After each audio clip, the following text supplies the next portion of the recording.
ನಮಸ್ಕಾರ ಸ್ನೇಹಿತರೆ, ನಾನಿವತ್ತು ಬಂದಿದ್ದೀನಿ ಒಂದು ಪೌಡರ್ ರೆಸಿಪಿಯೊಂದಿಗೆ. ಈ ಪೌಡರ್ ರೆಸಿಪಿ ಏನು ಅಂತಂದರೆ, ಪ್ರತಿಯೊಬ್ಬರ ಮನೆಯಲ್ಲೂ ಈ ರೆಸಿಪಿಯನ್ನು ಮಾಡ್ತಾರೆ. ವಾರಕ್ಕೆ ಒಂದು ಸಲನಾದರೂ ಮಾಡ್ತಾರೆ ಅಂತಂದೇ ಹೇಳ್ಬೋದು. ನಮ್ಮ ಮೈಸೂರಿನ ಹೆಸರಾಂತ ರೆಸಿಪಿಗಳಲ್ಲಿ ಇದು ಒಂದಾಗಿದೆ. ಏನು ಅಂತಂದರೆ ಬಿಸಿಬೇಳೆಬಾತ್ ಪೌಡರ್. ಸೊ ಅದನ್ನು ಯಾವ ರೀತಿ ಮಾಡೋದು, ಏನೇನೆಲ್ಲ ಇಂಗ್ರೀಡಿಯೆಂಟ್ಸ್ ಹಾಕಬೇಕು, ಎಷ್ಟೆಷ್ಟು ಹಾಕಬೇಕು, ಯಾವ ಹದದಲ್ಲಿ ಹುರಿದುಕೊಳ್ಬೇಕು ಅನ್ನೋದನ್ನು ನಾನಿವತ್ತು ನಿಮಗೆ ತೋರಿಸ್ತೀನಿ. ಮೊದಲಿಗೆ ಲವಂಗ, ಚಕ್ಕೆ, ಏಲಕ್ಕಿ ಪ್ರಮಾಣ ಎಷ್ಟೆಷ್ಟು ಪ್ರಮಾಣ ಅಂತಂದೇಳಿ ವಿಡಿಯೋದ ಕೊನೆಯಲ್ಲಿ ಮೆನ್ಷನ್ ಮಾಡಿದ್ದೀನಿ. ಕೊನೆಯಲ್ಲಿ ಚೆಕ್ ಮಾಡೋದನ್ನು ಮರಿಬೇಡಿ. ನೆಕ್ಸ್ಟು ಉದ್ದಿನ ಬೇಳೆಯನ್ನು ತಗೊಂಡಿದ್ದೀನಿ. ಅದಾದ ನಂತರ ಕೊತ್ತಂಬರಿ ಕಾಳು, ನಮ್ಮ ಈ ರೆಸಿಪಿಯಲ್ಲಿ ತುಂಬ ಇಂಪಾರ್ಟೆಂಟ್ ಕೊತ್ತಂಬರಿ ಕಾಳು, ಮೆಂತ್ಯ ಕಾಳು. ಅದಾದ ನಂತರ ಕಡಲೆಬೇಳೆಯನ್ನು ತೆಗೆದುಕೊಂಡಿದ್ದೀನಿ. ನಂತರ ಜೀರಿಗೆ ಮತ್ತು ಕಾಳು ಮೆಣಸು. ಖಾರಕ್ಕೆ, ಕಲರಿಗೆ ಗುಂಟ್ನೂರು ಮೆಣಸಿನ್ಕಾಯಿ, ಬ್ಯಾಡಗಿ ಮೆಣಸಿನ್ಕಾಯಿ, ಒಂದು ಅರ್ಧ ಬಾಟ್ಲಷ್ಟು ಹಸಿ ಕರಿಬೇವು. ನೋಡಿ, ಮೊದಲಿಗೆ ಬಾಣಲೆಗೆ ಕೊತ್ತಂಬರಿ ಕಾಳನ್ನು ಹಾಕ್ಕೊಳ್ತಾ ಇದ್ದೀನಿ. 1 ಟೀ ಸ್ಪೂನ್ ಎಣ್ಣೆಯನ್ನು ಹಾಕಿ ಅದನ್ನು ಲೋ ಫ್ಲೇಮ್ ಅಥವಾ ಮೀಡಿಯಮ್ ಫ್ಲೇಮಲ್ಲಿ ಇಡಬೇಕು. ಚೆನ್ನಾಗಿ ರೋಸ್ಟ್ ಮಾಡಬೇಕು. ಅವು ಚಟಪಟ ಅಂತವೆ. ಇವಾಗಿನ ಕಾಲದಲ್ಲಿ ತುಂಬ ತಂಪಿರೋದ್ರಿಂದ ಏನಾಗುತ್ತೆ, ನೀರಿನ ಅಂಶ ತುಂಬ ಹೆಚ್ಚಾಗಿರುತ್ತೆ ಕೊತ್ತಂಬರಿ ಕಾಳುಗಳಲ್ಲಿ, ಮಸಾಲೆ ಪ್ರತಿಯೊಂದರಲ್ಲೂ ಸಹ. ಹಾಗಾಗಿ ಇದನ್ನು ಹದವಾಗಿ ಮೀಡಿಯಮ್ ಉರಿ ಅಥವಾ ಲೋ ಫ್ಲೇಮಲ್ಲಿ ಇಟ್ಟು ಚಟಪಟ ಅನ್ನೋವರೆಗೂ ಉರಿಯೋದು ತುಂಬ ಮುಖ್ಯ ಆಗುತ್ತೆ. ನೋಡಿ, ಚಟಪಟ ಅನ್ನಬೇಕು, ಆ ರೀತಿ ಹುರಿದಿದ್ದೀನಿ. ಅದಾದ ನಂತರ ನೆಕ್ಸ್ಟ್ ನಾವು ಕಡಲೆಬೇಳೆಯನ್ನು ಹಾಕ್ತೀವಿ. ಅದನ್ನು ಒಂದು 4ರಿಂದ 6 ಸುತ್ತು, ಅಂದರೆ 1ರಿಂದ 2 ನಿಮಿಷ ಚೆನ್ನಾಗಿ ಬಿಸಿ ಮಾಡ್ಕೋಬೇಕು. ಕೈಯಲ್ಲಿ ಆಡಿಸೋದನ್ನು ಎಲ್ಲಿ ನಿಲ್ಲಿಸಬಾರ್ದು. ಯಾಕೆಂದರೆ ಒಂದ್ಸಲ ನಿಲ್ಲಿಸಿದ್ವಿ ಅಂದರೆ ಸೀದೋಗುತ್ತೆ. ಕೆಳಗಡೆ ಇರೋದು ಸೀಯತ್ತೆ, ಮೇಲ್ಗಡೆ ಇರೋದು ಬೇಯೋದಿಲ್ಲ. ಹಾಗಾಗಿ ನಾನು ನೆಕ್ಸ್ಟ್ ಅದಕ್ಕೆ ಉದ್ದಿನ ಬೇಳೆಯನ್ನು ಹಾಕ್ತಾಯಿದ್ದೀನಿ.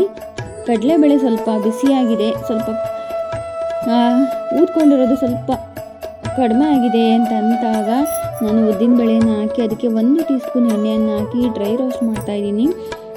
ಉದ್ದಿನ ಬೇಳೆ ಮತ್ತು ಕಡಲೆಬೇಳೆ ಒಂದು ಹದವಾಗಿ ಉರಿದಿದೆ ಅಂತ ಸ್ವಲ್ಪ ಲೈಟಾಗಿ ಸ್ಮೆಲ್ ಬರೋದಕ್ಕೆ ಆರಂಭವಾದ ನಂತರ ನಾನೇನು ಮಾಡ್ತೀನಿ, ಇಲ್ಲಿ ಮೆಂತ್ಯ ಕಾಳುಗಳನ್ನು ಹಾಕ್ತಾಯಿದ್ದೀನಿ. ಮೆಂತ್ಯ ಕಾಳನ್ನು ಹಾಕಿ ಮತ್ತೆ ಒಂದು 2ರಿಂದ 3 ನಿಮಿಷ ಚೆನ್ನಾಗಿ ರೋಸ್ಟ್ ಮಾಡ್ಕೋಬೇಕು. ಎಷ್ಟರ ಮಟ್ಟಿಗೆ ರೋಸ್ಟ್ ಆಗಬೇಕು, ಎಲ್ಲಿವರೆಗೂ ರೋಸ್ಟ್ ಆಗಬೇಕು ಅಂದರೆ ಮೆಂತ್ಯ ಕಾಳಿನ ಫ್ಲೇವರ್, ಉದ್ದಿನ ಬೇಳೆದು ಮತ್ತು ಕಡಲೆಬೇಳೆ ಫ್ಲೇವರ್, ಇವು 3 ಫ್ಲೇವರಿಂದು ಘಮ ಹದವಾಗಿ ಬರಬೇಕು.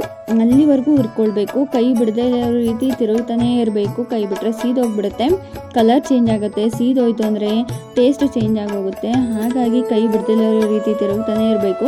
ಒಂದು ಸಲ ಘಮ್ ಅಂತ ವಾಸನೆ ಬಂತು ಅಂದರೆ ನಾವು ಇದನ್ನು ಕೊತ್ತಂಬರಿ ಕಾಳು ಹಾಕಿದ್ದಂತಹ ಬಾಣಲೆಗೆ ಟ್ರಾನ್ಸ್ಫರ್ ಮಾಡ್ಕೊಳ್ತೀವಿ. ನೆಕ್ಸ್ಟ್ ನೋಡಿ, ನಾನಿಲ್ಲಿ ಕಾಳು ಮೆಣಸನ್ನು ಹಾಕ್ತಾಯಿದ್ದೀನಿ. ಕಾಳು ಮೆಣಸನ್ನು ಅಷ್ಟೇ ತುಂಬ ಹದವಾಗಿ ಹುರಿಬೇಕು.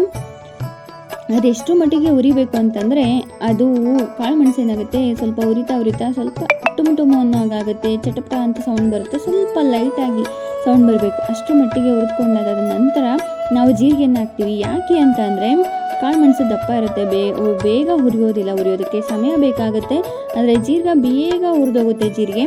ಸೊ ಒಂದು ಅರ್ಧ ಟೀ ಸ್ಪೂನ್ ಎಣ್ಣೆಯನ್ನು ಹಾಕಿ ಇಲ್ಲಿ ಮತ್ತೆ ಜೀರಿಗೆ ಟುಮುಟುಮು ಅನ್ನೋ ಹಾಗೆ ಸ್ವಲ್ಪ ಕಲರ್ ಕೆಂಪಾಗೋ ರೀತಿ ನಾನು ಹುರ್ಕೊಳ್ತಾ ಇದ್ದೀನಿ. ಚೆನ್ನಾಗಿ ಕೈ ಬಿಡದಿರೋ ರೀತಿ ಮಿಕ್ಸ್ ಮಾಡಬೇಕು. ಹದವಾಗಿ ಹುರಿಬೇಕು.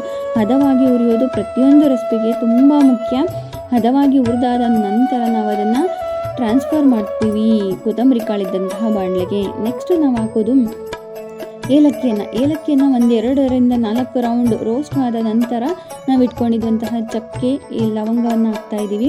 ಇದೆರಡನ್ನೂ 1-2 ಮಿಕ್ಸ್ ಕೊಟ್ಟಾದ ನಂತರ 1 ಟೀ ಸ್ಪೂನ್ ಎಣ್ಣೆಯನ್ನು ಹಾಕ್ತಿದ್ದೀನಿ. ಯಾಕಪ್ಪ ಎಲ್ಲದಕ್ಕೂ ಎಣ್ಣೆ ಹಾಕ್ತಾಯಿದ್ದೀರಾ ಅಂತ ಕೇಳಿದರೆ, ಎಣ್ಣೆ ಹಾಕೋದ್ರಿಂದ ಏನಾಗುತ್ತೆ ಅಂದರೆ ಸ್ನೇಹಿತರೆ, ಆ ಫ್ಲೇವರ್, ಏಲಕ್ಕಿ ಫ್ಲೇವರ್ ಆಗಿರ್ಬೋದು, ಲವಂಗದ ಫ್ಲೇವರ್ ಆಗಿರ್ಬೋದು, ಅದು ತುಂಬ ಹೆಚ್ಚಾಗಿ ಚೆನ್ನಾಗಿ ಬರುತ್ತೆ, ಎನ್ಹ್ಯಾನ್ಸ್ ಆಗುತ್ತೆ ಅಂತಂದೇ ಹೇಳ್ಬೋದು. ಆ ರೀಸನಿಂದ ಎಣ್ಣೆಯನ್ನು ಹಾಕೋದು.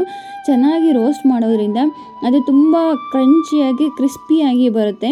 ಅದನ್ನು ಅಷ್ಟೇ, ಎಲ್ಲೂ ಟೇಸ್ಟ್ ಚೇಂಜ್ ಆಗಲ್ಲ, ಅಷ್ಟು ಚೆನ್ನಾಗಿ ಬರುತ್ತೆ. ಅದು ರೋಸ್ಟ್ ಆಯಿತು, ಚೆನ್ನಾಗಿ ಕೈ ಬಿಡ್ತಾ ರೀತಿ ತಿರುಗಿಸಿ ಹುರ್ಕೊಳ್ಬೇಕು. ಅದಾದ ನಂತರ ಇಲ್ಲಿ ಕರಿಬೇವನ್ನು ಹಾಕ್ತಿದ್ದೀನಿ. ಅದಕ್ಕೆ ಒಂದು ಹನಿ ಎಣ್ಣೆಯನ್ನು ಹಾಕಿ ಚೆನ್ನಾಗಿ ರೋಸ್ಟ್ ಮಾಡ್ಕೊಳ್ತೀವಿ. ಅದೆಷ್ಟರ ಮಟ್ಟಿಗೆ ಅಂದರೆ ತುಂಬ ಡ್ರೈ ಅನಿಸ್ಬೇಕು. ನೋಡಿ ಕಲರ್ ಚೇಂಜ್ ಆಗುತ್ತೆ, ಹಸಿ ಇರೋದಿಲ್ಲ, ಡ್ರೈ ಆಗುತ್ತೆ. ಅಷ್ಟರ ಮಟ್ಟಿಗೆ ಒಂದೇ ಸ್ವಲ್ಪನೇ ಎಣ್ಣೆ ಹಾಕಿ ಪ್ರೆಸ್ ಮಾಡಿ ಚೆನ್ನಾಗಿ ಹುರ್ಕೊಳ್ತಾ ಇದ್ದೀನಿ. ಎಷ್ಟು ಹದವಾಗಿ ಚೆನ್ನಾಗಿ ಹುರಿತೀವೋ ರೆಸಿಪಿ ಟೇಸ್ಟು ಅಷ್ಟು ಚೆನ್ನಾಗಿ ಬರುತ್ತೆ. ಮುಂಚೆನೇ ಹೇಳಿದ್ದೀನಿ. ಇದಾದ ನಂತರ ಉಪ್ಪನ್ನು ಮೆನ್ಷನ್ ಮಾಡಿಲ್ಲ ನೀವು ಅಂತ ಹೇಳ್ಬೋದು. ಉಪ್ಪು ಮತ್ತು ಹಿಂಗು. ಉಪ್ಪು ಇದ್ದರೆ ಏನಾಗುತ್ತೆ, ನಾನು ತುಂಬ ಪೌಡರನ್ನು ಮಾಡ್ತಾಯಿದ್ದೀನಿ. ಸುಮಾರು 3 ತಿಂಗಳಿಗೆ ಆಗೋಷ್ಟು ಪೌಡರನ್ನು ಮಾಡ್ತಾಯಿದ್ದೀನಿ. ಸೊ ಹಾಗಾಗಿ ಉಪ್ಪನ್ನು 2 ಟೀ ಸ್ಪೂನ್ ಉಪ್ಪು, 1 ಟೀ ಸ್ಪೂನ್ ಹಿಂಗನ್ನು ತಗೊಂಡ್ಕೊಂಡಿದ್ದೀನಿ. ಹೇಳಿದ್ನಲ್ಲ ಚಳಿಗಾಲ ಅಲ್ವಾ, ಸೊ ಉಪ್ಪು ಕಾಮನ್ನಾಗಿ ಹಸಿ ಇರುತ್ತೆ. ಸೊ ಅದು ಚೆನ್ನಾಗಿ ಕುರುಮನ್ನು ಕ್ರಂಚಿ ಆಗೋ ರೀತಿ ಹುರ್ಕೊಳ್ಬೇಕು. ಹುರಿದಾದ ನಂತರ ನಾವು ಅದನ್ನು ಟ್ರಾನ್ಸ್ಫರ್ ಮಾಡ್ಕೊಳ್ತೀವಿ ಬಾಣಲೆಗೆ. ಲಾಸ್ಟಲ್ಲಿ ಹಸಿಮೆಣ್ಸಿನ್ಕಾಯಿನ ಹುರ್ಕೊಳ್ತಾ ಇದ್ದೀನಿ. ಬ್ಯಾಡಗಿ ಮೆಣಸಿನ್ಕಾಯಿನ ಅಷ್ಟೇ ಹಾಕಿದ್ದೀನಿ. ಕಾರಣ ಏನು ಅಂತಂದರೆ ಬ್ಯಾಡಗಿ ಮೆಣಸಿನ್ಕಾಯಿ ಸಿಪ್ಪೆ ತುಂಬ ದಪ್ಪ ಇರುತ್ತೆ, ಅದು ಬೇಗ ಹುರಿಯೋದಿಲ್ಲ. ನಾವು ಗುಂಟ್ನೂರು ಮೆಣಸಿನ್ಕಾಯಿ ಜೊತೆ ಹಾಕಿದರೆ ಏನಾಗ್ಬಿಡುತ್ತೆ, ಗುಂಟ್ನೂರು ಬೇಗ ಹುರ್ಕೊಂಡ್ಬಿಡುತ್ತೆ. ಯಾಕೆಂದರೆ ಸಿಪ್ಪೆ ತೆಳ್ಳಗಿರುತ್ತೆ, ಸಮನಾಗಿರುತ್ತೆ. ಸೊ ಈಕ್ವಲ್ ಬೇಗ ಸ್ಪ್ರೆಡ್ ಆಗಿ ಹೀಟು ತುಂಬ ಬೇಗ ಇರುತ್ತೆ. ಆದರೆ ಬ್ಯಾಡಗಿ ಮೆಣಸಿನ್ಕಾಯಿ ಮಾತ್ರ ಯಾವ ಕಾರಣಕ್ಕೂ ಬೇಗ ಹುರಿಯೋದಿಲ್ಲ. ಅದಕ್ಕೆ ನೀವು ಹುರ್ಕೊಳ್ಬೇಕಾದ್ರೆ ಬ್ಯಾಡಗಿ ಮೆಣಸಿನ್ಕಾಯಿನ ಫಸ್ಟು ಹುರ್ಕೊಳ್ಳಿ, ಚೆನ್ನಾಗಿ ರೋಸ್ಟ್ ಮಾಡ್ಕೊಳ್ಳಿ. ಅದಾದ ನಂತರ ನಾವೇನು ಮಾಡ್ತೀವಿ, ಇದು ನೋಡಿ ಪ್ರೆಸ್ ಮಾಡಿ ಹದವಾಗಿ ಹುರಿತಾ ಇದ್ದೀನಿ. ಅದಾದ ನಂತರ ನಾನು ಗುಂಟ್ನೂರು ಮೆಣಸಿನ್ಕಾಯಿ ಹಾಕ್ತಾ ಇದ್ದೀನಿ. ಗುಂಟ್ನೂರು ಮೆಣಸಿನ್ಕಾಯಿ ಹಾಕಿ 1 ಟೀ ಸ್ಪೂನ್ ಎಣ್ಣೆಯನ್ನು ಹಾಕಿ ಚೆನ್ನಾಗಿ ರೋಸ್ಟ್ ಮಾಡ್ತಾಯಿದ್ದೀನಿ. ನೋಡಿ ಹಾಕಿ 1 ರಿಂದ 2 ನಿಮಿಷಕ್ಕೇ ಏನಾಗುತ್ತೆ, ಗುಂಟ್ನೂರು ಮೆಣಸಿನ್ಕಾಯಿ ಕಲರ್ ಚೇಂಜ್ ಆಗುತ್ತೆ, ಟುಮ್ ಊದ್ಕೊಳ್ಳುತ್ತೆ. ಕೆಲವೊಂದು ಮೆಣಸಿನ್ಕಾಯಿ ಪಟ್ ಅಂತ ಸೌಂಡ್ ಬಂದು ಮೈ ಹೊಡ್ಕೊಳ್ಳುತ್ತೆ. ಈ ರೀತಿ ಎಲ್ಲ ಆಗುತ್ತೆ. ಎಷ್ಟು ಮಟ್ಟಿಗೆ ಅಂದರೆ ಅದು ಕಳ್ಳು ಅಂತ ಸೌಂಡ್ ಬರಬೇಕು ಎತ್ತಾಕಿದರೆ, ಅಷ್ಟು ಮಟ್ಟಿಗೆ. ನೋಡಿ ಈಗ ತೋರಿಸ್ತೀನಿ ಎತ್ತಾಕಿದ್ರೆ ಎಷ್ಟು ಚೆನ್ನಾಗಿ ಸೌಂಡ್ ಬರುತ್ತೆ ಅಂತ. ಈ ರೀತಿ ಉಟ್ಕೊಳ್ಬೇಕು.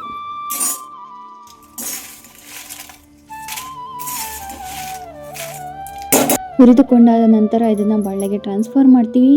ಒಂದು 10 ರಿಂದ 15 ನಿಮಿಷ ಇದನ್ನೆಲ್ಲ ಆರೋದಕ್ಕೆ ಬಿಡ್ತೀವಿ. ಯಾಕೆಂದರೆ ಬಿಸಿ ಇದ್ದರೆ ಅದರಲ್ಲಿರೋ ನೀರಿನ ಅಂಶ ಹಾಗೆ ಇರುತ್ತೆ, ಅದು ಚೆನ್ನಾಗಿ ಮಿಕ್ಸಿ ಆಗೋದಿಲ್ಲ. ಸೊ ಒಂದು 5 ರಿಂದ 10 ನಿಮಿಷ ಆರೋದಕ್ಕೆ ಬಿಟ್ಟು ಅದಾದ ನಂತರ ಮಿಕ್ಸಿ ಜಾರಿಗೆ ಹಾಕಿ ಚೆನ್ನಾಗಿ ನುಣ್ಣಗೆ ಗ್ರೈಂಡ್ ಮಾಡ್ತೀವಿ. ಒಂದು ನೆನಪಿನಲ್ಲಿ ಇಟ್ಕೊಳ್ಳಿ, ಬಿಸಿಬೇಳೆಭಾತ್ ಪೌಡರ್ ಯಾವ ಕಾರಣಕ್ಕೂ ತುಂಬ ಸಾಫ್ಟಾಗಿ ನೈಸಾಗಿ ನುಣ್ಣಗಾಗೋದಿಲ್ಲ. ಕಾರಣ ಏನು ಅಂದರೆ ಇದರಲ್ಲಿ ಕಾಳು ಯೂಸ್ ಮಾಡಿರ್ತೀವಿ. ಹಾಗೆ ತರಿಯಾಗಿ ಇದ್ರೇ ಬಿಸಿಬೇಳೆಭಾತ್ ಪೌಡರ್ ರುಚಿ ತುಂಬ ಅದ್ಭುತವಾಗಿರೋದು. ಬಿಸಿಬೇಳೆಭಾತ್ ಸಹ ಅಷ್ಟೇ ರುಚಿಯಾಗಿ ಬರೋದು. ನೋಡಿ ಮಿಕ್ಸಿ ಮಾಡ್ತಾ ಇದ್ದೀನಿ. ನಾನು ಅಷ್ಟನ್ನು ಸುಮಾರು 3 ಗ್ರೈಂಡ್ಗಳಲ್ಲಿ ಮಿಕ್ಸಿ ಮಾಡಿದ್ದೀನಿ. ಒಂದು ಸಲ ಆಗಿಲ್ಲ ಅಂತಂದೇಳಿ 3 ಸಲ ಮಾಡ್ಕೊಂಡಿದ್ದೀನಿ. ಇದಾದ ನಂತರ ಅಷ್ಟನ್ನು ಒಂದು ದೊಡ್ಡ ಬಾಣಲೆಗೆ ಟ್ರಾನ್ಸ್ಫರ್ ಮಾಡ್ಕೊಡ್ತಾ ಇದ್ದೀನಿ. ಮಿಕ್ಸ್ ಮಾಡೋದಕ್ಕೆ ಸರಿ ಹೋಗುತ್ತೆ ಅಂತಂದೇಳಿ ಒಂದು ಒಳ್ಳೆ ಹದವಾಗಿರುವಂತಹ ಚೆನ್ನಾಗಿ ಮಿಕ್ಸ್ ಕೊಟ್ವಿ ಅಂದರೆ ಬಿಸಿಬೇಳೆಭಾತ್ ಪೌಡರ್ ರೆಡಿಯಾಗಿರುತ್ತೆ. ರುಚಿ ಅಂತೂ ಅದ್ಭುತ ಅಂತಂದೇ ಹೇಳ್ಬೋದು. ಒಮ್ಮೆ ಟ್ರೈ ಮಾಡಿ. ಇವತ್ತು ನಾನು ಬಿಸಿಬೇಳೆಭಾತ್ ಪೌಡರ್ ರೆಸಿಪಿಯನ್ನು ಅಪ್ಲೋಡ್ ಮಾಡಿದ್ದೀನಿ. ಏನಪ್ಪ ಕೆಂಪಗಿರುತ್ತೆ, ಯಾಕೆ ಇದು ಅಷ್ಟು ಕಲರ್ ಇಲ್ಲ ಅಂತ ಕೇಳಬೇಡಿ. ನನಗೆ ಇದರಲ್ಲಿನೇ ಒಣಮೆಣಸಿನ್ಕಾಯಿ ಹಾಕೋದು ಇಷ್ಟ ಇಲ್ಲ. ಸೊ ಹಾಗಾಗಿ ಒಣಮೆಣಸಿನ್ಕಾಯಿ ಕ್ವಾಂಟಿಟಿಯನ್ನು ಕಡಿಮೆ ಮಾಡ್ಕೊಂಡಿದ್ದೀನಿ. ಹಾಗಾಗಿ ಕಲರ್ ಈ ರೀತಿ ಇದೆ. ನಿಮಗೆ ಗೊತ್ತಿರ್ಬೋದು, ಅಲ್ಲಿ ಮನೆಯಲ್ಲೇ ಮಾಡಿದಂತಹ ಸಾಂಬಾರು ಪುಡಿ, ಧನಿಯಾ ಪುಡಿ, ಹೋಳಿಗೆ ಸಾಂಬಾರು ಪುಡಿ, ಖಾರದ ಪುಡಿ ಇವೆಲ್ಲ ಸಿಗುತ್ತೆ ಅಂತಂದೇಳಿ ನೀವು ಬೇಕಿದ್ದರೆ ನಮಗೆ ಸಂಪರ್ಕಿಸಬಹುದು. ನಂಬರನ್ನು ಸ್ಕ್ರೀನ್ ಮೇಲೆ ಹಾಕಿದ್ದೀನಿ. ಈ ರೆಸಿಪಿ ನಿಮಗೆ ಯಾವ ರೀತಿ ಅನ್ನಿಸ್ತು ಅಂತಂದೇಳಿ ಕಮೆಂಟಲ್ಲಿ ತಿಳಿಸೋದನ್ನು ಮರಿಬೇಡಿ. ನೀವು ಯಾವ ರೀತಿ ಬಿಸಿಬೇಳೆಭಾತ್ ಮಾಡ್ತೀರಾ ಅನ್ನೋದನ್ನು ತಿಳಿಸೋದನ್ನು ಸಹ ಮರಿಬೇಡಿ. ಪೂರ್ತಿ ವಿಡಿಯೋವನ್ನು ತಪ್ಪಿಸದೆ ನೋಡಿದ್ದಕ್ಕೆ ತುಂಬ ಧನ್ಯವಾದಗಳು ಸ್ನೇಹಿತರೆ. ಇದೇ ರೀತಿ ಹೆಚ್ಚಿನ ವಿಡಿಯೋಗಳಿಗೆ ಸಬ್ಸ್ಕ್ರೈಬ್ ಮಾಡ್ಕೊಳ್ಳಿ, ಲೈಕ್ ಮಾಡಿ, ಶೇರ್ ಮಾಡಿ. Thanks for watching. ಬಾಯ್.